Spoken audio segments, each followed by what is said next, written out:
What's up, everyone? Jay Miller here, bringing another Productivity in Tech podcast. And this week, we have Maira Benjamin on the line with us. Maira is the Director of Engineering at Pandora, but that is not why we got her onto the show.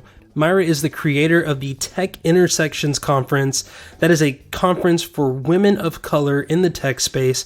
And one of the things that you know that I definitely believe in is having an increased presence of diversity in the tech space, as well as helping to promote inclusivity in tech. And this is one of the things that Maira is very, very passionate about, not just in her area, in the Bay Area of California, but all over the world. She has really big ambitions for this, and I definitely can understand why. You know, Maira's been in the tech space for over 30 years, and she mentions in this conversation that she didn't have anyone to look up to. And even today, in her current position as a director, there aren't many women of color that hold that same position.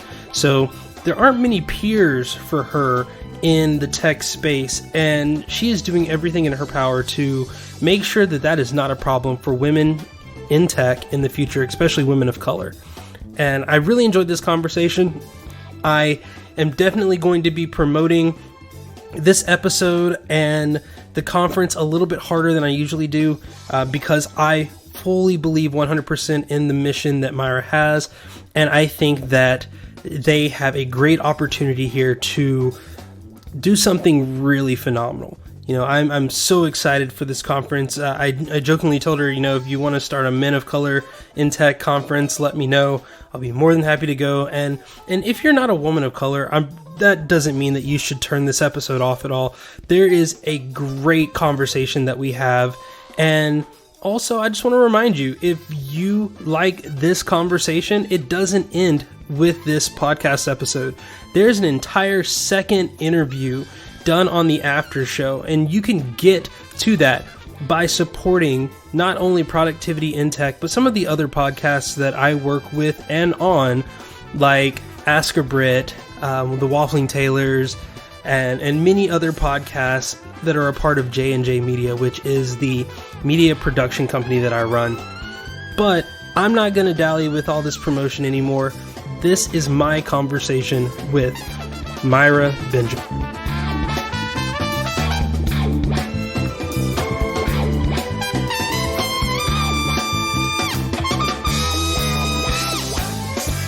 I'm sitting here with Maira Benjamin. Maira is the Director of Engineering at Pandora, but I'm actually talking to her today about something new, which is the Tech Intersections Women of Color in Computing Conference that will be taking place on Saturday, January 26th in Oakland, California. Maira, how are you doing today? I'm doing great. How about you?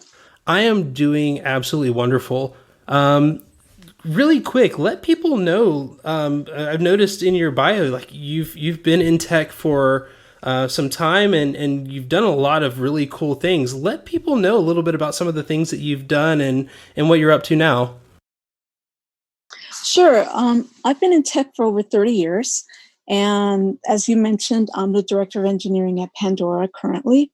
But I've been at different companies. I've also been at startups, medium-sized companies, and large companies. Some of the names that some people might recognize are PayPal, Insurance. I did a small stint at Visa, and all the startups that I worked at were pretty much, they went down the drain. So here I am now at Pandora. So that's absolutely awesome. And what has it been like working for both sides of the industry, the startup side and the, I don't want to say the corporate side, but the bigger, more stable side with Pandora? Well, I mean, I recommend that everybody does a startup sometime in their career, because you learn so much about yourself and you get a chance to put on different hats at any point. But it's also one of those things where you have to have a strong stomach because it could be a roller coaster.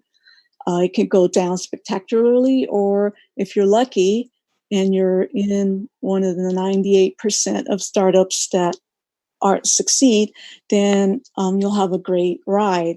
Either way, it's great experience. When you're on the more stable side of things, sometimes you miss the opportunity to, I guess, impact something at a more huge level. Although at Pandora, I feel that I still have that impact at the company.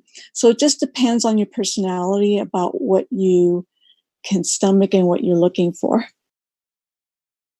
I think that's really valuable advice too. And one of the things that I might add to that is if you really have the stomach for it, try starting your own startup, because I'm in that process right now, and it is very, very challenging, but it is very rewarding. Let's talk about this upcoming event. What is your role with starting the Women of Color in Computing conference for this year? Yeah, so we're calling it Tech Intersections, and you can find more information at techintersections.com. Org, sorry. And what you can find there is that we created this conference, which the first time we held it was last year in January. And it came about because previously I was thinking about the fact that I didn't know of any conferences that were truly created by women of color for women of color and actually driven by women of color. And I became more interested in trying to create something like that. So I reached out to a professor at Mills College. And Mills College is somewhere where I went for my master's degree in liberal studies. And she's in the computer science department. And I said, hey, here's a couple of things I've observed. Not so many people know a whole lot about Mills College's computer science department. And the other thing is that Mills College serves women. It's one of the few institutions that has been recognized as a leading institution for women of color for degrees. And also, because of that, I thought they were having a PR problem. So I thought, why don't we just try to create a conference serving women of color and see, how it goes, because it gives a chance for women of color to actually speak at a conference, which is a barrier that a lot of women of color do face when they're trying to get their career going. That's something that, reading the front page of your site, it talked about women of color being the most underrepresented demographic in the tech space. And that's just something that I've noticed from whether it's going to meetups or going to the few conferences that I've been to, that, especially as far as speakers go. So it's great to see leadership in the area. Leadership, like you said, a conference for women of color ran by women of color for women of color. Like it's a great at a school that excels in promoting that, and that is something that I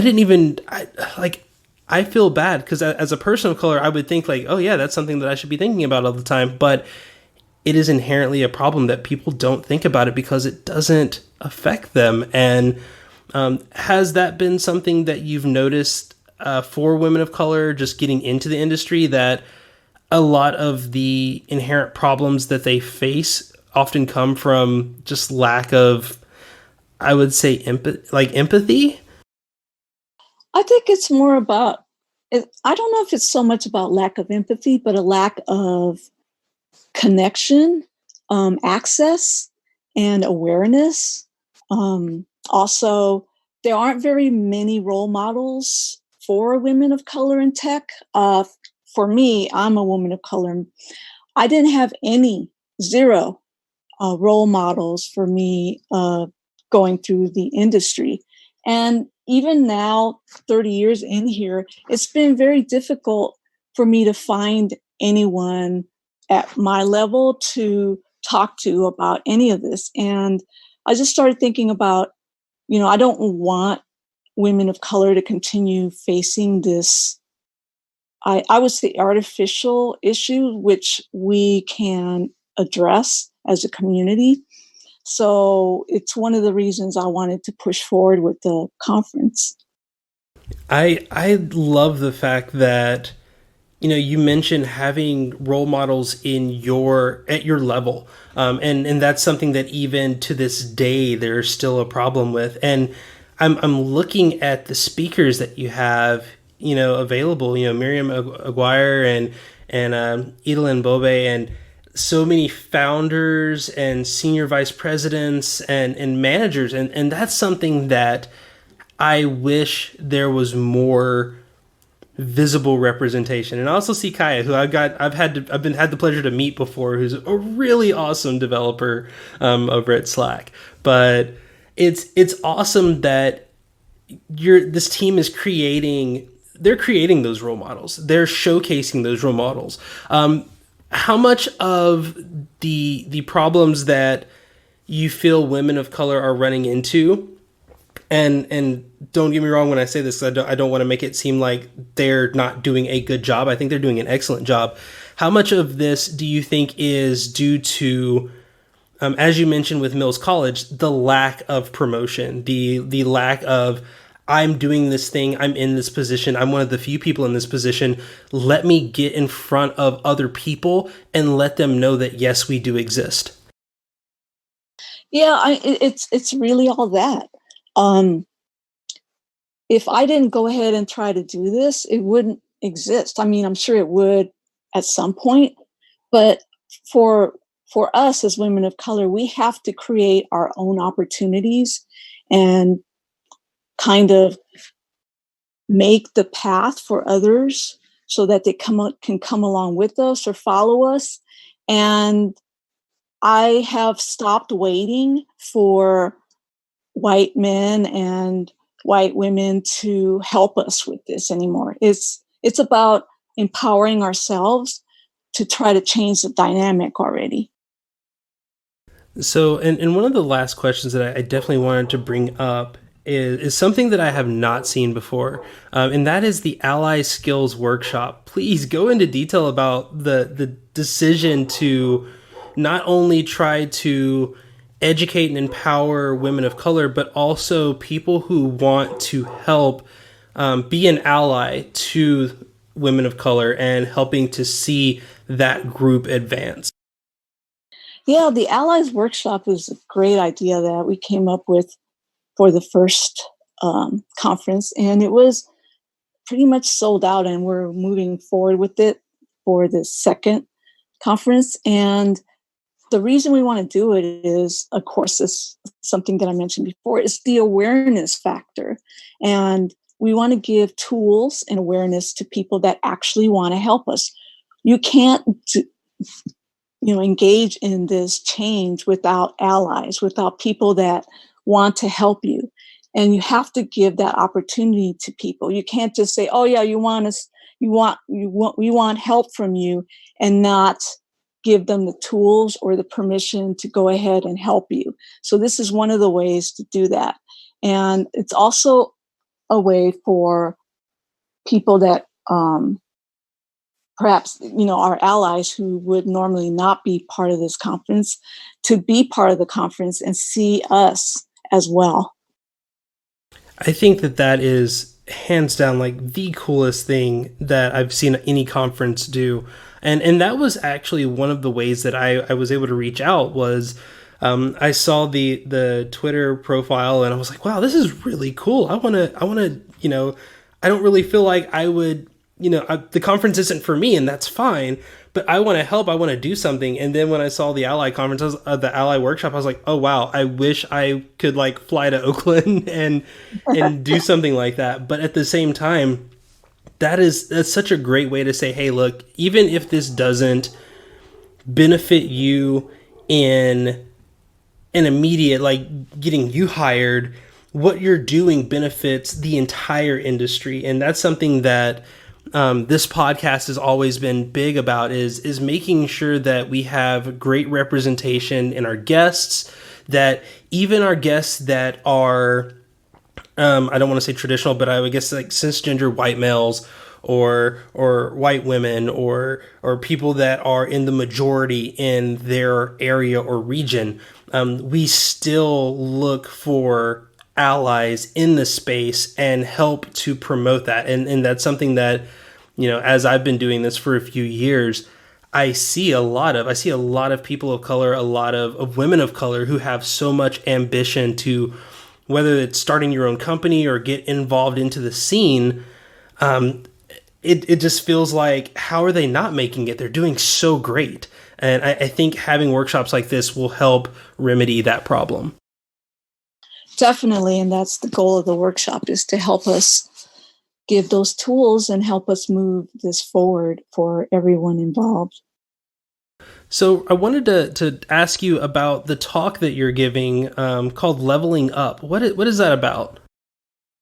It's basically a talk. I have 3-4 other panelists with me, and we are going to talk about what leads to your decision for moving your career forward, whether if you're an individual contributor, let's say you're a software engineer and you want to be a senior software engineer, or do you feel that it's time for you as an individual contributor to move into management role? Or if as a manager, how do you start thinking about moving into director level roles and above?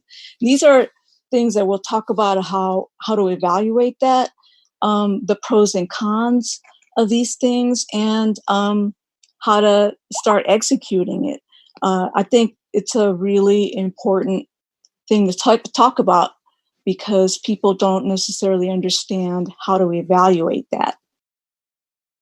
I absolutely agree. And one thing that I have to ask as a follow-up question is, what do you say to those people at the starting point? As you mentioned, there aren't many role models for women of color out there in the tech space. And I love that I am actively working. It was funny. I looked at the conference website and I saw the speaker list and I said, okay, I've got to get every single one of these people on the podcast, because I want to make sure that people know what they're doing and how awesome they are. But right now, you can't find a lot of people that look like you, that talk like you, that are from the same areas that you're from, doing the things that you want to do. What would be the words of encouragement that you would give to them?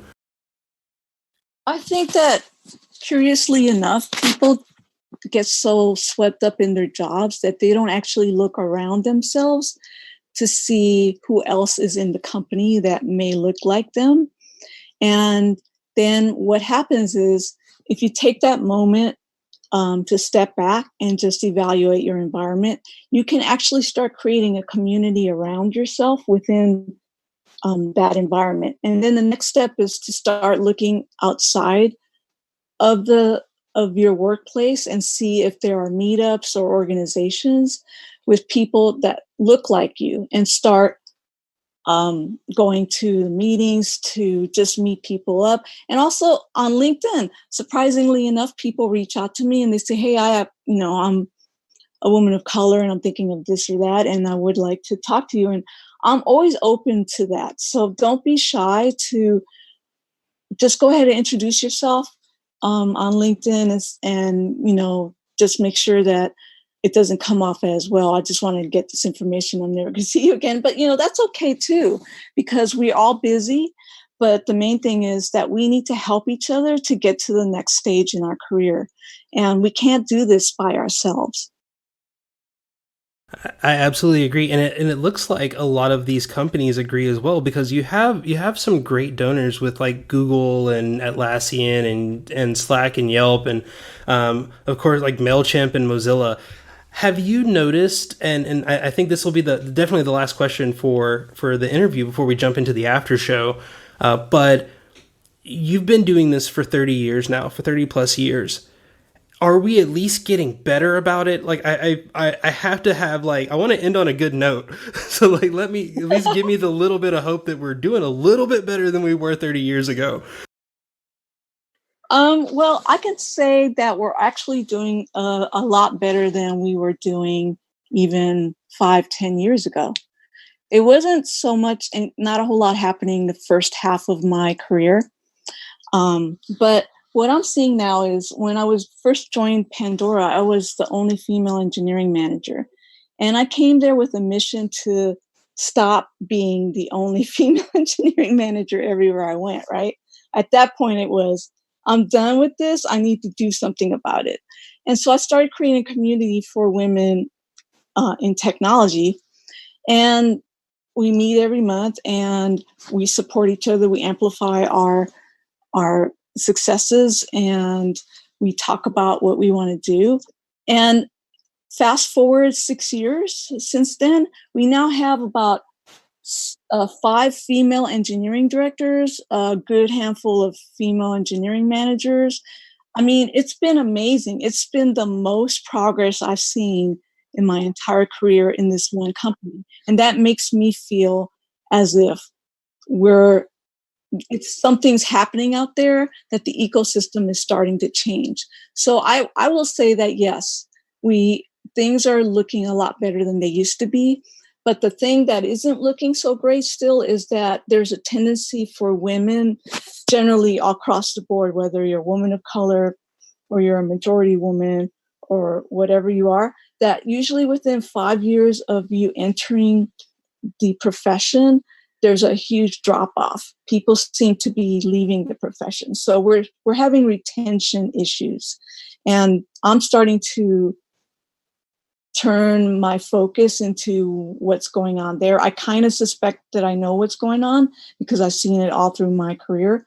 But if we don't stem the flow of people going out, we're not going to achieve what we want to achieve in the end, is to see women of color in higher positions and a female CTO that is a woman of color. How cool would that be?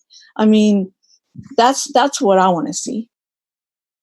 You know, you brought up a really good point of the retention issue, and obviously this is something that you've overcame. How have you managed to keep such longevity in the tech space, seeing what you've seen and the experiences that you've had to deal with over 30 years? I credit that a whole lot to my daughter because when I had her, I realized that I couldn't quit because I didn't want to give her that out. If you know what I'm trying to say, kids come up to you and they say, well, I want to do this, I want to do that. And then, the only thing that you can do as a parent is role model the behavior you want them to follow. Yes. And so I role modeled the behavior of, I'm not quitting. And so because I did that intentionally, I told myself, I am not getting out of this industry. I am not quitting. I'm going to find ways to continue moving forward and learning and so on and so forth, so that I can model that behavior for my daughter. And I would say that she is the primary inspiration for me to keep going, because I saw that for me to stay in here has led her to think that she can't quit either.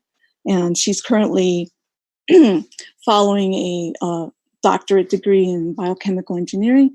And so she's not going to quit because I didn't quit. So she doesn't have my permission to quit. I love that. That is so awesome. And that's so inspiring as well, because I mean, my daughter turned 4 months old today. And for me, we started the Productivity in Tech business. The podcast has been around for about 3 years now, and we took a year off and we came back, and we're in this reboot. But the reboot came after she was born, and it was that same exact idea. And in fact, that is why I wanted to reach out about this conference. Is my daughter's going to grow up as a woman of color in this world, in this country, in California, and it is important for me to see her be able to have a lot of the opportunities that I didn't have growing up in rural Tennessee, where I was one of the only people. Like you said, there weren't any role models. All of my role models were either incarcerated or on their way to being incarcerated. And I didn't have that opportunity, and I didn't even think that it was possible for me until I got away from that area and made it out to California, and after the military brought me here.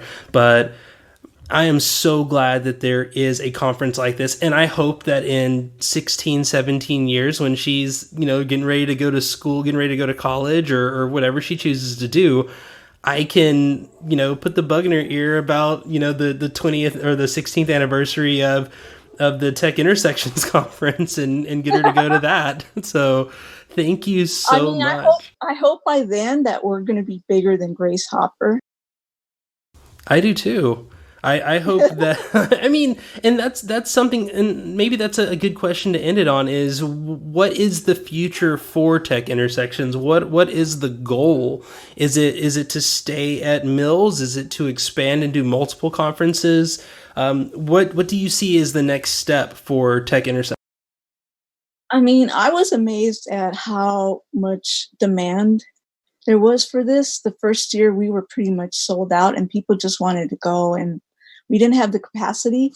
We'll see how it goes this year. If it's the same thing, then we'll definitely consider moving the location and other options. But we got to see if it has legs first before, contemplating bigger plans. But I don't know. I've always been of the mode of, if you want to see the change, you have to be the change. And so I see that we need to have a conference like this, a really huge conference for women of color, as a event, as something like almost a ritual passage in a way, like Grace Hopper is for people just starting their career. And it'll be a great way for people to actually see the people in the industry doing something and talking about things and being inspired, and will inspire other generations. So that's the huge, huge long-term vision of the conference, and hopefully we'll get there. But in the meantime, we're just trying to build a bit of steam here. Well, if you decide to do a conference for men of color, please let me know. Or next time, maybe I'll be able to find a way to make it up to Oakland in time to do the Ally Skills Workshop, because I am absolutely interested in seeing more things like this in the world and in our area and in our region. And I like you said, having someone else and wanting to see them not have to go through some of the things that you've gone through is one of the best and most amplifying ways to be motivated and keep at it. And I hope that in 30 years I can be, telling a similar story as well. Definitely. And I'm just gonna want to say one more thing, is that a lot of times we ask permission to do things, and we have to get away from that. I didn't ask anyone's permission to set this up. I just went ahead and contacted the professor, and we went ahead. We did not ask permission of either of our organizations. We just said, we're going to do this. We figured out how to get it together. We put together a great committee. I love our committee. We're all very committed to this conference, and we made it happen. And it's magical. It's almost like a startup in and of itself. And I just want to encourage people to stop asking for, just go ahead and figure out how to do it. And I think that is something that is so scary the first time you do it, but once you get the hang of it, not asking for permission is kind of fun. As long as you don't break something, right? I mean, if you break it, just at least know how to put it back together, right? Yeah, definitely. Do something for positive change. So that's going to probably end the actual interview. Before we jump into the after show, please let everyone know how they can get in touch with you and how they can learn more about Tech Intersections 2019. Sure. So feel free to go to the website, techintersections.org, and you'll find a way to contact us, and you'll find the profile of everyone involved with the conference. And we'll be probably promoting this a lot more heavily, because there's a couple more. And don't be scared to reach out to us via Twitter or LinkedIn, or even through the website, through email. They're all good ways to us. And if you're interested in being a speaker the next year, start thinking about it. We open up the proposals like about 2.5 months ahead of the conference. And we don't have any prerequisites. If you have an idea that you want to talk about and you're a woman of color and you want to be up there in front of an audience that will appreciate you, that won't be judgmental, and this experience, I can tell you, will change you in many ways that you won't even understand until afterwards, go for it. Hey, I hope you enjoyed the conversation with Maira, and a special thanks to Maira for coming on to the show. When I first reached out to Tech Intersections and said, hey, I'd love to have someone come and talk on the podcast, I wasn't sure who they were going to send me, but I'm so glad that they chose Maira to come and represent the conference. And I also thank Maira for the wonderful conversation. And just a reminder, it doesn't end there. If you want to support Productivity in Tech and many of the other podcasts that I do, click on the support the podcast button that will take you straight to our Ko-fi page, and that is Ko-fi, Ko-fi. And Ko-fi is a little different from Patreon. It's about the same. You can subscribe monthly, but say you just like this episode, or you just want to give back a little bit, but you can't really, give regularly. Well, you can also do one-time donations with Ko-fi, and if you do that, you will gain access to the private feed. Not just this episode, all of the episodes that are there. So that is going to do it for this week. I'm already looking forward to the conversation next week. But if you are in the Oakland area, please, especially if you are a woman of color, take a look at the Tech Intersections website. If you're a woman of color, the tickets are relatively cheap, and they're really wanting to sell this out. They're wanting to increase the presence of women of color in tech in the area. So be sure to support them. That's techintersections.org. And if you're not a woman of color and you still want to help out, then go to the website, take a look at their Ally course, the Ally workshop that they have. I wish I was in the area. I would love to go to this. I'm hoping that I can sign up for the newsletter so next year I'll be able to attend. I think this is something that many people need to do. But that's going to do it for this week for the Productivity in Tech podcast. I'm Jay Miller, and I will talk to you guys next week.